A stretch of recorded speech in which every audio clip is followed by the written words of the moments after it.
Go. Magandang umaga sir sa inyo.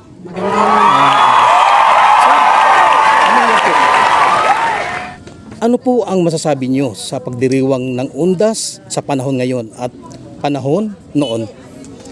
Sa panahon noon, maganda ang undas kasi hindi pa mga binabaha. Yes. At saka maraming tao, maraming pumupunta. Masaya. Oh yes. Pamilya. Yes. Sa ngayon po, ano masasabi mo? Sa ngayon, hindi naman nalalayo.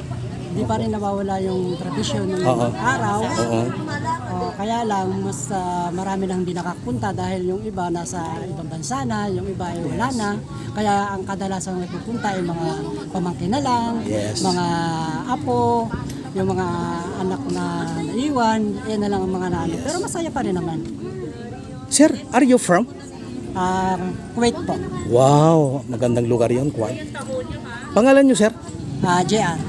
What? Buo sir, buo. Amado. Amado? Amado Bernardino Jr. Amado Bernardino Jr. from Kuwait. Bakalayo, mga kapatid. Oo, nauwi lang ako dito dahil matagal na rin ako hindi nakakapag-undas. Yes. Kaya eto, 2 araw kami dito, kahapon tsaka ngayon. Pero kahapon kasi napakaraming tao, pero mas maganda ngayon. Wow, bilib ako sa iyo sir. Medyo maluwag.